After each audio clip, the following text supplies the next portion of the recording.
In your life, you deserve to be more, do more, have more, and give more. And now the Becoming More podcast with Dianna Kokoszka.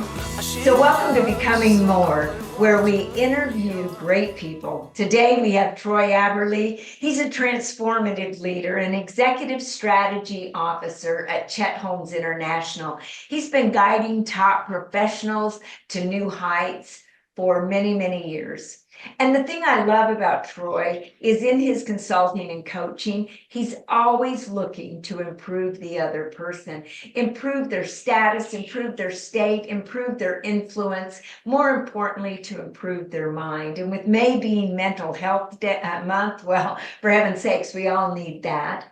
And Troy has been a disciple of Tony Robbins, Chet Holmes, Bob Proctor, and he's created what's called the Create and Live Chapter 2 of your life. And I'm very excited about hearing about this program because it has skyrocketed his earnings from $90,000 to $650,000. That's quite a jump if you're doing the math, right? And he does this annually now. He's been achieving over $500 million in sales year over year. Starting out with practically nothing, losing almost everything, and then being to where he's at today. He is now a dedicated father. He also homeschools his son. He's been applying his transformative methods to both his professional and his personal life. And one of the things that I know about Troy is always working on himself because he knows that your business is going to grow to the extent that you do. And so I want Troy to share his insights with all of us today. And I know that you promise nothing less than helping us all to become more, because that's what you've done with your life, Troy. So welcome. We really appreciate you being here. No, I appreciate the wonderful introduction. You are amazing. Thank you. Very honored I to be know here. you pretty well. After all, we've had a lot of Zoom calls and video calls and all of those types of things together. And just hearing about all the things that you were doing there at Chet Holmes. You were actually at our More training event, you and Amanda, and helping all of us with sales strategies. And well, let's face it, you've helped over 250,000 companies doubled their production. So we're expecting a lot out of you today. Good. And I'm I want excited. to go back though to where you weren't doing so well. hmm You know, how you grew up. What was it like? Because you did become more.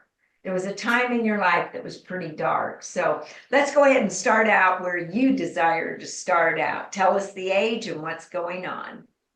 You know, it's great to talk about that because I had maybe what would be called an average childhood. I grew up on the family farm. My parents were, my mom was a nurse. My dad was in the oil field industry as well. We learned about working really darn hard from a very young age, working late nights and weekends and doing what, every honest person, it would be considered really good ethical work. The challenge is you start to also take part in what your parents have done before and you create paradigms based on how they've seen and done things. And I think things could have been maybe more efficient or effective. I could look at things that could have been done better or worse.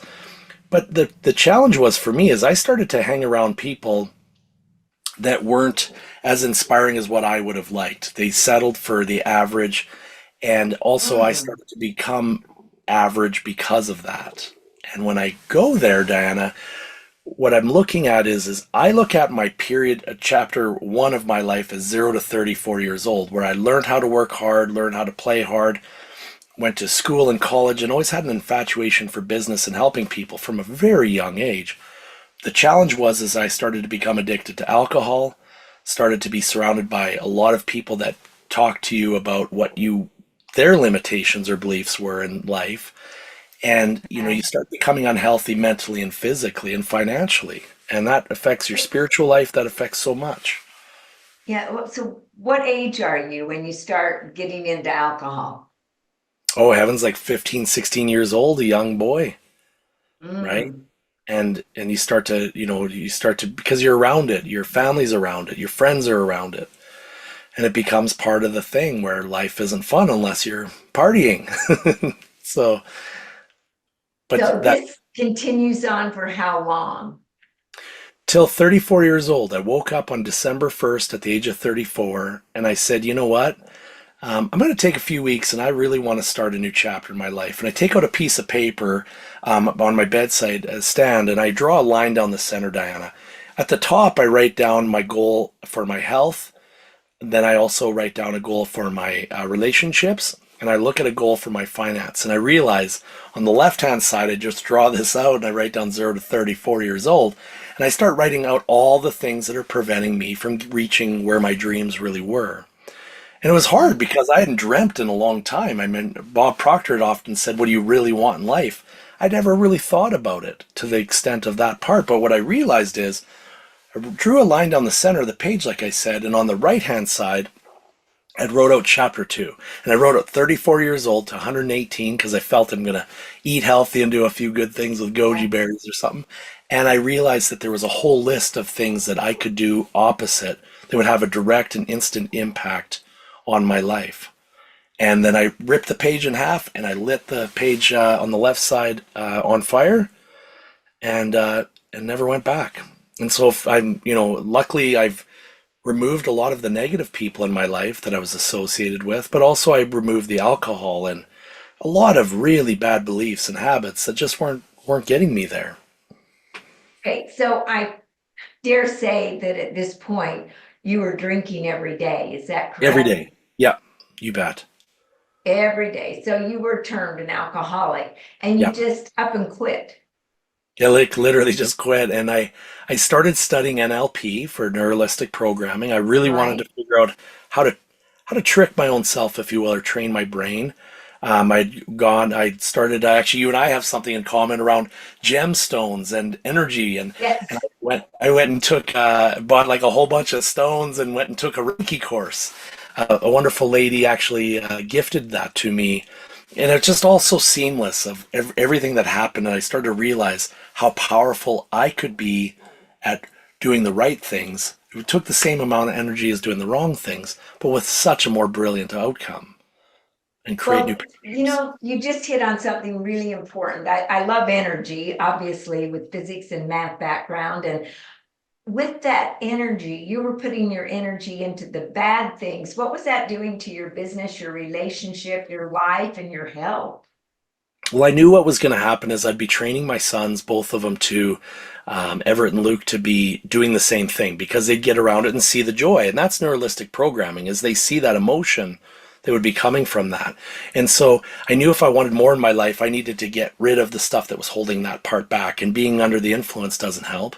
Having negative conversations with people that tell you you can't or you shouldn't or you won't, Right. that was another piece. And so what was happening was it was starting to put a strain on my marriage with Robbie.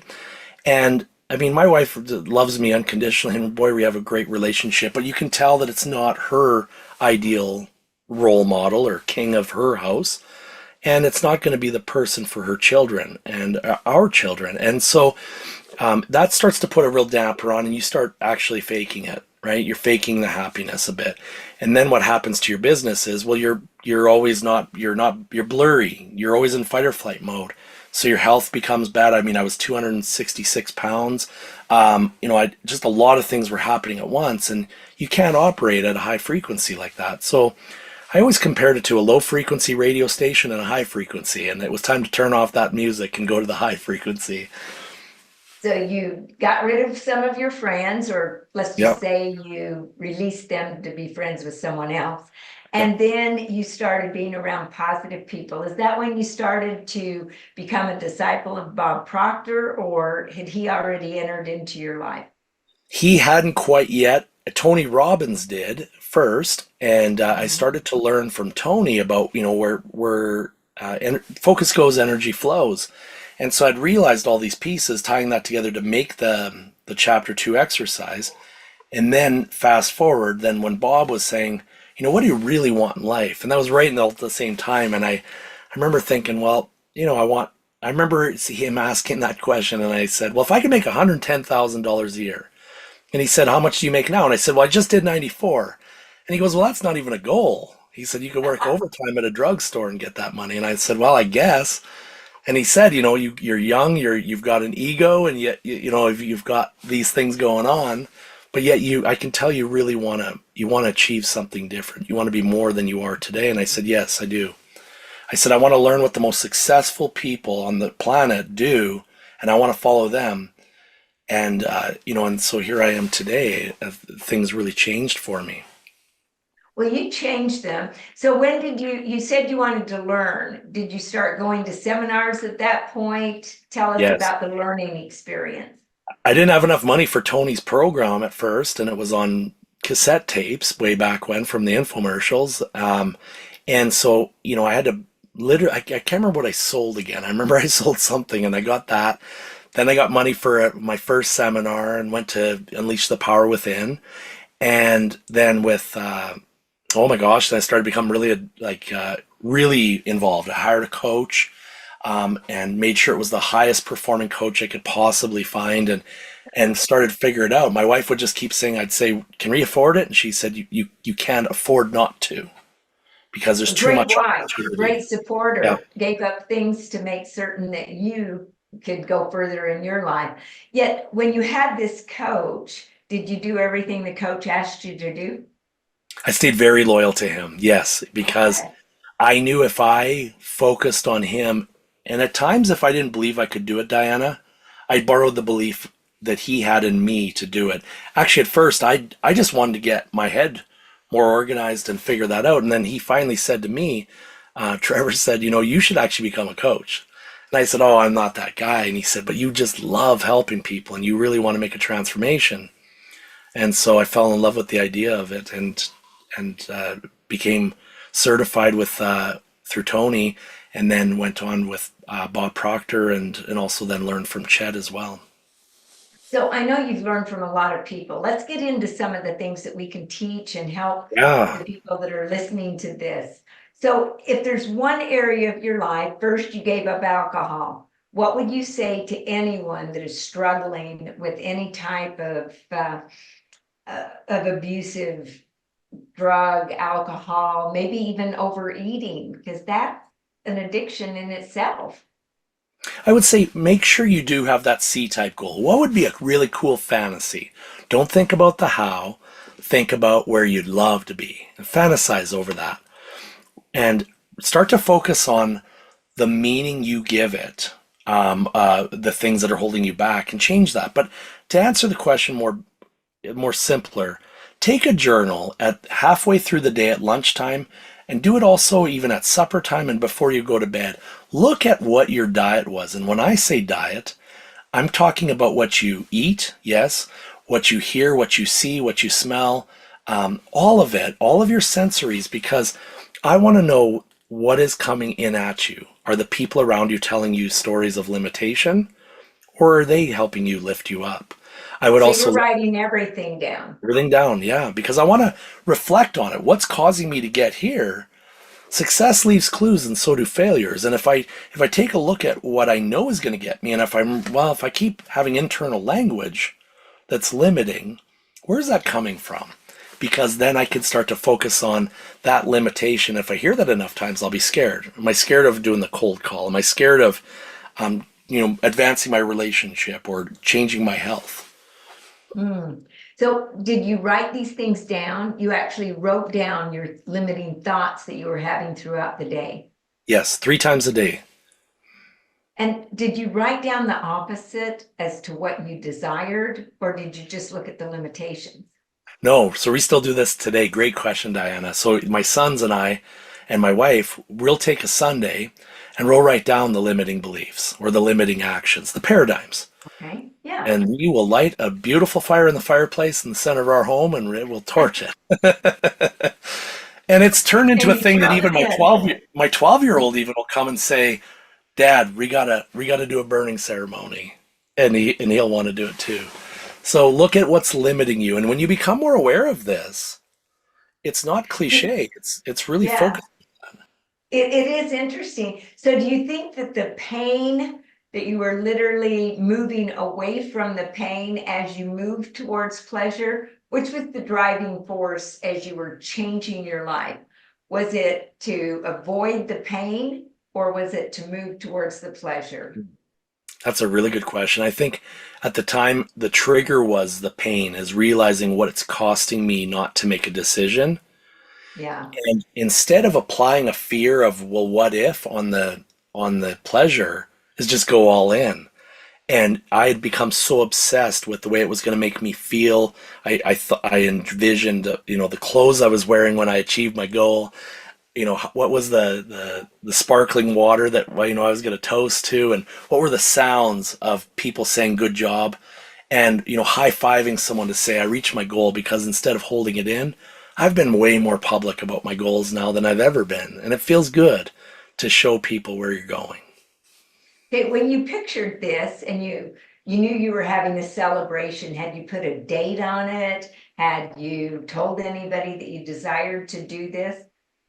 Yeah, great question. So for me, I carry three goal cards. And one goal card is got a date, says I'm so happy and grateful now that I've achieved. And then I've put my goal on and I put the date on so that I can pre-frame that and already celebrate it as if it happened. Number two goal card is my business.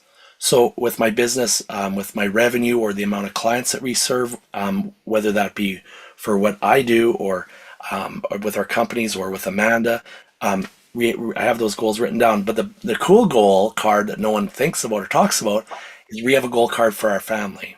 So Good. refuture pace it. So we all four of us have a goal card that's the same, but then I get to hear my wife or my sons read out what's their personal goal, and now I'm aware. You see, if I'm aware, now I know what I'm supporting, because I'm supporting a dream. And we don't give it an That's so opinion. good. We don't give it an That's opinion. so good.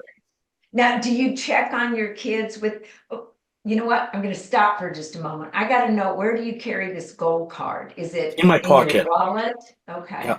Yeah. And the kids, where do they pin theirs up, or where do they carry For the most theirs? part, they would keep it with them, or if they go outside, then it's usually sitting in their area of the house, because they're homeschooled too, so they kind of have their areas, and so their Okay. gold cards are sitting there. So on Sunday, we can have a reflection on your spiritual journey, part of your life, but talk about, is your goal still the same? Has it changed? And what can I do to support you to get it? So I never give an opinion, where a lot of parents are like, oh gosh, we don't have the money. No, when my 12-year-old said I'm buying a new quad dad, a new ATV, honestly, I got to be honest, to buy something for $10,000 or $12,000 at that age is tough. And I said, would you like me to give you a loan? Nope, I want to buy it myself. And when he picked that darn thing up and reloaded that in the truck and he paid the guy cash, I was really proud of him, because Oh, I bet. Now, how old was he? first one, I think he had been 12, and I think that was around $9,000. Yeah. Oh my goodness. Well, I'm excited about that. So just doing odd jobs? Odd jobs, working for neighbors, doing manual stuff, but then also, he actually got hired by Amanda Holmes right when he turned 12 and became an employee doing work for her. So it's about really, no matter what, there was no age limitation for him. He went after it. That's fabulous. Now you live in Canada at this time, is Yes. that correct? Yes. And you coach from there. You coach many people on marketing, business, all areas of their life. It's funny. We teach a four-part framework, Diana, Amanda and I, and we've taken so much information. Like when I wanted to become great in sales, I asked Tony's group, what should I do? And they said, you got to meet this Chet Holmes guy, because he's got this book called The Ultimate Sales Machine, which became one of my Great. Bibles, right? Yeah. And so thank you. And Amanda then, she rewrote the book now last year, and we got to the bestseller again. But what's interesting is you take this information, you put it all together.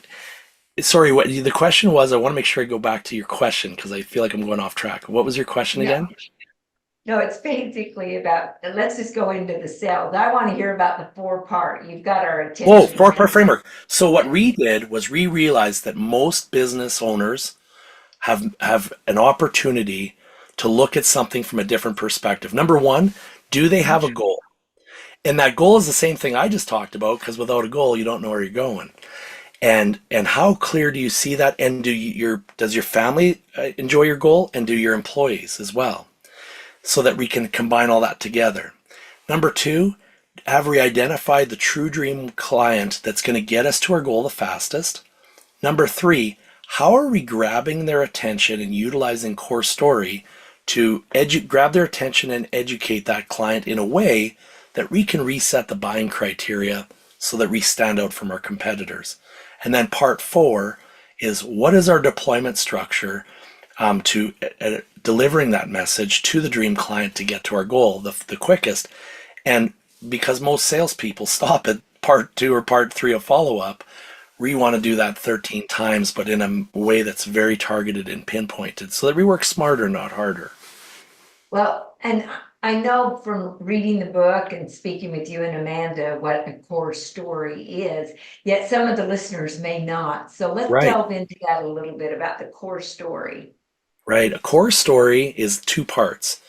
And essentially, the first part is really like an elevator pitch, or we call it a stadium pitch, meaning if you walked into a stadium and I've put 100 of your best clients out there, or potential, what would you say to them to grab their attention? And most people talk about, we, me, and they don't really have a way that stands out different. When we go out, we would like to teach you how to go out and give statistics and story, grab their attention, and really get to their emotion.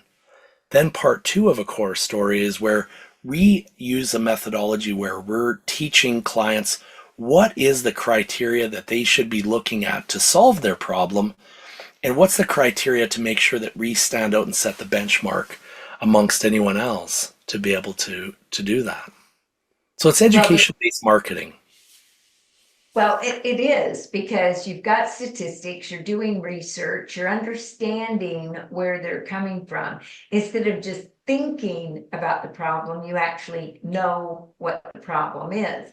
Now, when you say how you deliver that out to all of the people, you have a core story and you started delivering it when you were in sales. So I want to take you back to when you were selling John Deere tractors, as I recall. Yes. So back in those days, I'd actually done really well. I'd already been selling for, oh heavens, like say 8 or 9 years. In 2017, I got awarded as one of the most profitable ag salespeople in all of North America. Congratulations. Thank you. And I did really well. I mean, I put my heart and soul into it.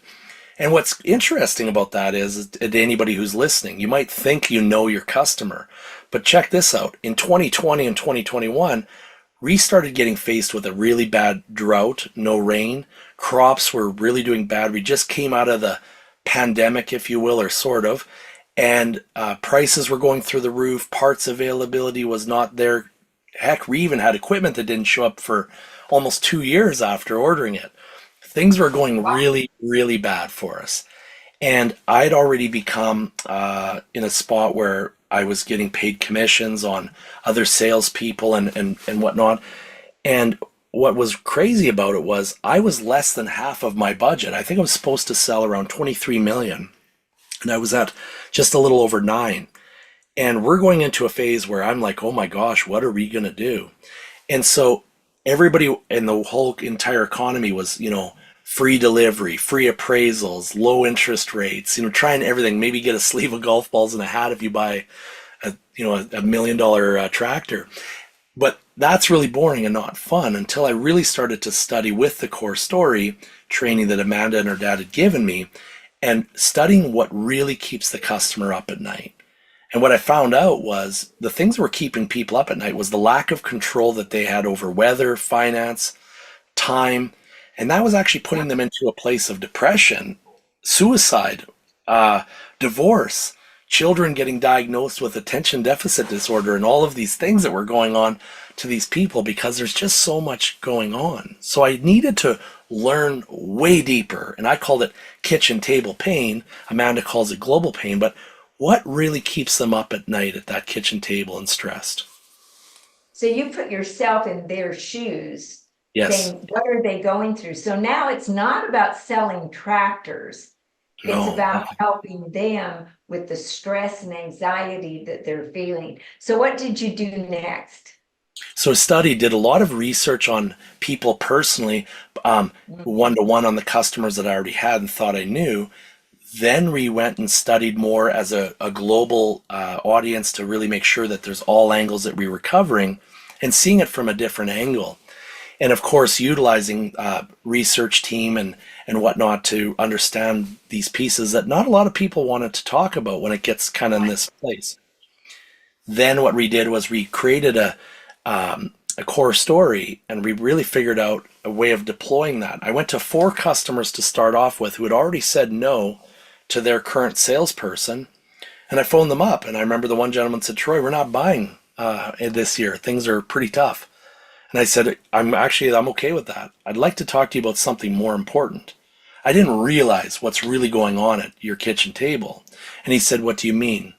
And I said, "I didn't realize how bad the stress and depression is. I didn't realize that suicide or marriage problems and all these other things that are going on with your children are happening." And he said, "Maybe you should come out and have a talk." And so I went out there and I explained all of this, and all 4 people, 4 times I'd got tears from somebody at that table. And what had happened was they built a whole new sense of rapport. They understood that I knew what their needs were. I was creating desire, all the things in really the 7 steps of You selling. connected with them. You connected at a deep level because they finally felt understood. Yes, And a lot ma'am.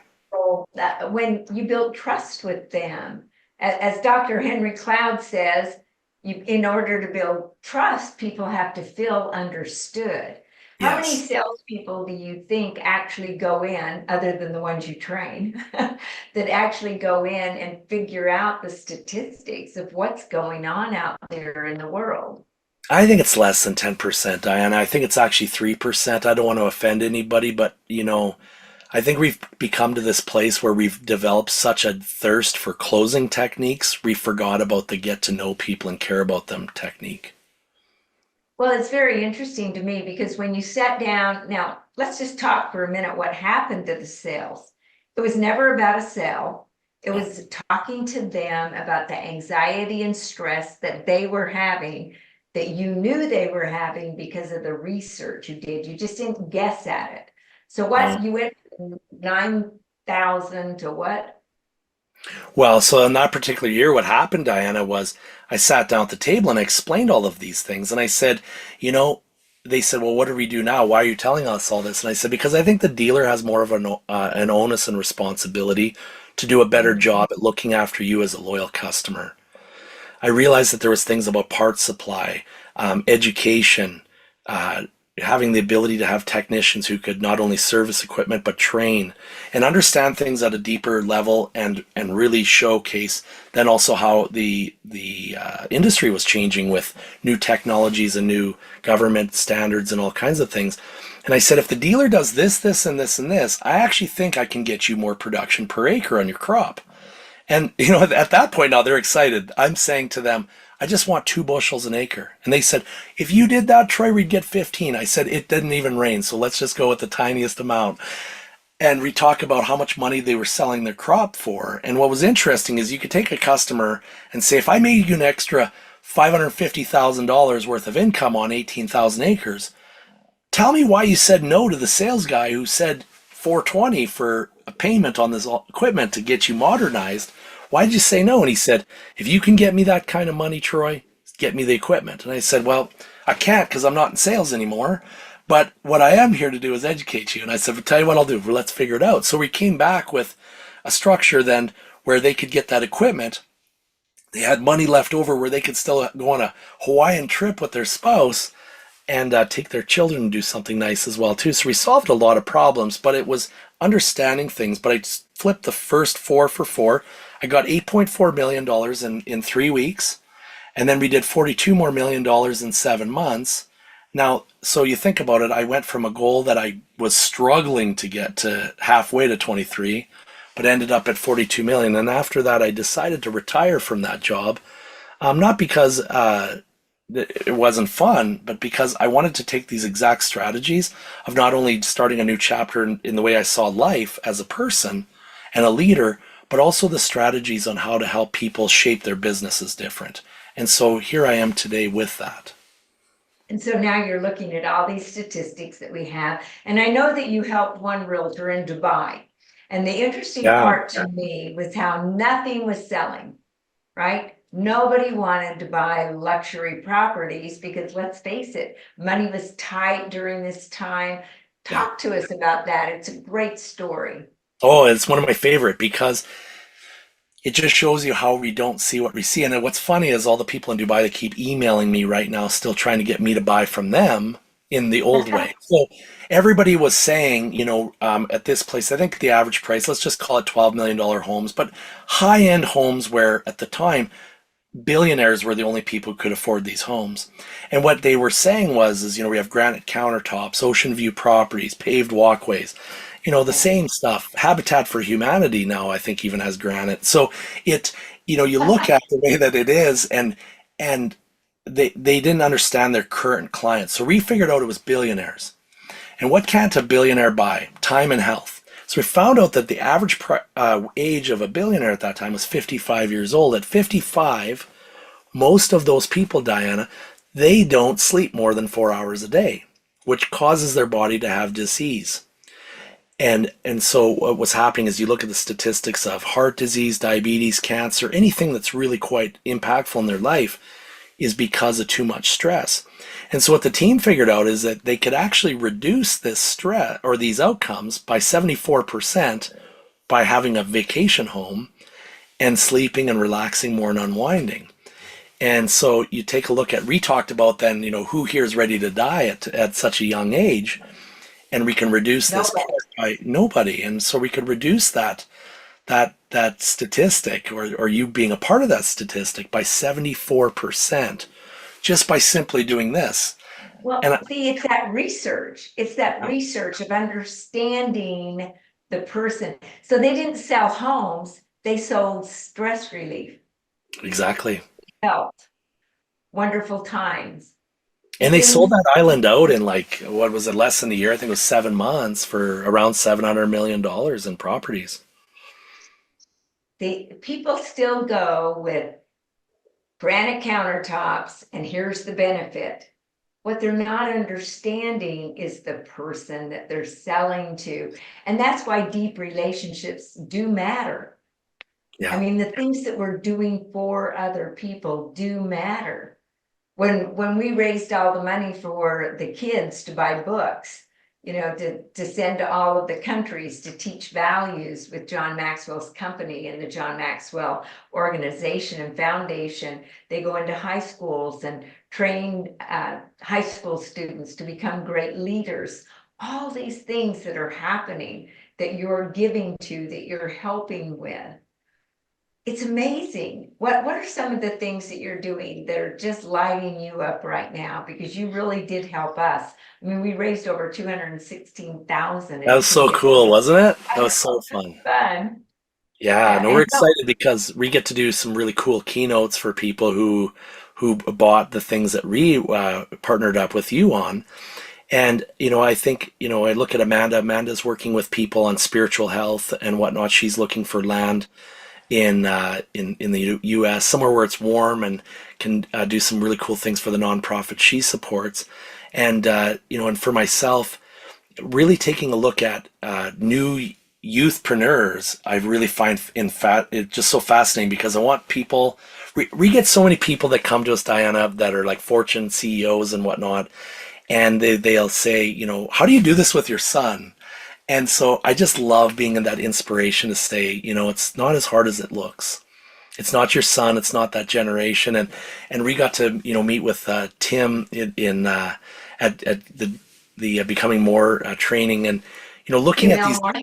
Sorry, Tim Elmore. Thank you. And Yeah. I just find, like, I just love Tim because we're looking at these different age groups and the people that we're bringing into our world now. I mean, I'm 46 today, but as I look at who's coming up, and if we can get these people doing more of these young kids and get this youthpreneur, kidpreneur type piece going, I think that's a lot of fun. And getting families back together, I find it so fascinating, and being a product of the product. If I can help people really look at where their dreams are, look at the way we can work smarter, not harder, and include your whole family, I just think that's so beautiful, Diana. I really do. I do too, because it really is when everything and the dust settles, It really is about family, It because is. that's what's important, right? So in this becoming more, I'd like for you, let's go through some of these folks that you've been disciples of, and you share with us some of the things that, some of the key points that they taught you that you implemented into your life and now are helping others implement into theirs, because it's that ripple effect that really does matter. Having a mentor in your life does matter. So let's take Bob Proctor. Let's start with him. I would say the best thing in the world for Bob was, what is your C type goal? What is really truly a fantasy and something that would just blow your mind to achieve if you could achieve that? That's huge. And then when he said, always become a product of the product, because I always found it fascinating how many people really aren't who they say they are up on the stage. But Bob, I truly believed was who he was. And I look back now each and every day, including tonight, Dianna, I want to know, was I a product of the product so that I'm truly the person that I said others should be as well? That's good. And you know, all the things that we learned from Bob, of course, he was on The Secret and all Yes. those things. He was always talking about expanding your mind, thinking bigger. What could you achieve if you didn't think you could fail was what Robert Schuller said, yet Bob Proctor was a product of that one, because he wanted you Yeah. to dream big, and just seeing yourself sees that. So let's go to Tony Robbins. Tony Robbins, there was a few things, and Tony taught, where focus goes, energy flows. But I will say this: the state triangle or triad, as he called it, looking at where are you focused on. So at any given time, if you put it in your phone, even what have I been focused on? Here's a tip for your audience: if you put it in a reminder in your phone, what have you been focused on? Has it been something positive or negative? What is my internal and external language? Am I telling myself I'm Good. enough? And am I saying the right things? And then am I saying that to other people so that I inspire them and they can hear what I'm thinking? And also then your third part of your state, which is your physiology. How am I showing up? Am I excited? Am I happy? Am I listening? Or am I slouched and breathing, heavy and not being that person? Those are some really big key things for me from Tony. And looking at success leaves clues, and getting around people who are going to teach you that success and what those clues are. Nobody on this planet has ever mastered everything, but I know people have already done some of the journey that I'm going to keep going through and be a student, and so I keep looking for that. Dianna, I can't say enough about just listening to you for such a short time at your more training, but I learned so much about going from the little red wagon to where you are today. And I think of the way Tony would say, success leaves clues, and to me, you're an exact product of what that did. Well, I appreciate that. And I'm going to take you into the one that you really became part of, the Chet Holmes organization. And Chet was such a great person, such a great salesperson, wanted to help so many. And now Amanda is taking that on. Yeah. And after her father's passing, she has taken this becoming more to a whole new level for so many people. What did Chet Holmes teach you, and what is Amanda teaching you today? The two things that I would say, well, it's even more, but I'd say the most important things are, what are you telling people? Are you selling to them, or are you following? Are you spend more time building rapport than closing? Right now, a lot of people, the big trainers, are trying to closing techniques. How do you build rapport with people? How do you get educated about those people? How do you reset the buying criteria so that you are truly the leader or the benchmark creator in the field that you are? And I You think know, that would be some of the biggest pieces from there. Oh, and by far for me is, do you really truly know who your dream clients are? Because 20% of your clients are giving you 80% of the profit. And I say it's profit financially and emotionally. So those are the things from Chet for sure. both of those are important. You know, it's interesting to me, a lot of the times I'll ask people, so your client right now, where do they work? Uh, I'm not sure. Uh, how many are in their family? I'm not sure. And I'm going, now wait, you're helping these people. you're selling to these people, and you don't. That's what we're talking about here, building rapport, asking questions, finding out about them. What are their dreams? Can you help them get them? So you've helped us with so many things here, and so many things that you have passed on to your children and you're passing on to many others. Yet, let's talk just a moment about having those mentors in your life. How important is it to have a mentor? There's no way of getting around it. If you want to be average and make less than average in pay and in satisfaction, don't get a mentor if that's what you want. But if you want to live life to its fullest and highest frequency, find people that can mentor you in the most essential areas of your life, whether it be your health, your wealth, your relationships, just anything in your life, your spiritual life. Find something that where you say to somebody, you just live large. And what's the area that I could learn from you on? I don't hardly know a person that I've ever met, Dianna. I'm going to take a piece from a friend, Mark Victor Hansen. And when Mark, came out with the book Ask, and when you ask people to mentor you or to guide you, they're usually so honored. So if you find someone that does something really well and you're inspired, text them, email them, find them, send them a gift, but ask for mentorship, pay for mentorship, do whatever you humanly can. I think that's the important part, and who's mentoring you? I mean, John Maxwell's been one of my mentors for 29 years now. And I look back at the journals and I go, oh my goodness, those things that I was taught right at the very, very beginning, many leaders aren't even doing today. Yeah. And I look at the journey and how far I've come from that very first entry to where we are now. And I'm going, who mentors you? Who is your mentor really does matter. And how far, not so much what they've made in their life, who they have become. Because if you look at somebody, it doesn't matter how much they make. It's, do you want to be like them? Yeah. Do you want to be generous like them?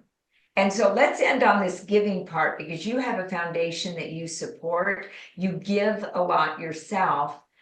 Let's just talk about that, how giving people and the generosity that they have actually brings them more than they ever thought possible. I think that the things that I would tell people is go get a book that you truly love and it was impactful. Go buy a couple dozen of them. When I could barely afford it, I bought the Ultimate Sales Machine for people. Or I'd buy, Awaken the Giant Within from Tony or whomever. Buy Dianna's book. Becoming more. I think when you can give people something and spend time with them and go through the exercises with those types of books, your book is amazing, Dianna. And if you can take, you're welcome. If you can take a book and teach people how to do this, that's such a beautiful gift. Go buy Christmas gifts for people or buy food or some hampers or turkeys. And, I took a lot of that from Tony. And when you can really figure out how to bring people together and get them talking about being more, and when you can create that, that's so much fun. The great part about doing something like that is don't even tell them who it is. Yeah. One of the most fun times I had at Christmas was we would buy for a family that we had heard about, and the kids and we'd wrap things up, put them in boxes, and we'd run up to the door and leave everything. And then we'd ring the doorbell and run like the Dickens back to the car and just peek up over the window to look to see if they opened up the door and see the surprise. And sometimes you'd hear them screaming and never know who it's from. That's what's so much fun. And then hear them talk about, well, I think it's so-and-so. And you go, wow, that's so wonderful. And never say a word. And to this day, I don't think they still know who did it. And that makes it more fun than bragging about it, like a lot of folks do, right? Well, it's so beautiful. And I think to become more is take a look at the areas in your life. Take a look at how you see yourself and see where you're going. Make sure you're going somewhere. So you're growing. The opposite of growing is dying. Make sure you've asked your spouse, what is it that she or he When's the last time you asked them about their goal, and a goal that really pushes them way beyond what they think or they know they could do? Right. And ask your children. And you know what? Even if it's somebody who's sitting on a park bench and looking like they're having a long day, or maybe it's someone outside of a hospital, just go listen. See how you can contribute to them to give them a spark. And do that. That's going to fulfill your soul, because that means that you are actually truly who you would love for someone else to be. And go do that. Everybody has a story, and we appreciate you sharing your story with us. And I am so excited and happy and thrilled that you decided to make that list with that line down the middle that said, this is where I'm at, all the things I don't like, this is where I'm going, and taking that bad list, burning it up, and look at who you have become. You are absolutely a great role model for becoming more. Thank you so much for being on the Thank podcast. you. And all of you listening will tune in again next week, where you'll be learning and new things about becoming more. Thank you so much, Dianna. Thank you, Troy. In your life, you deserve to be more, do more, have more, and give more. And now the Becoming More podcast with Dianna Kokoszka.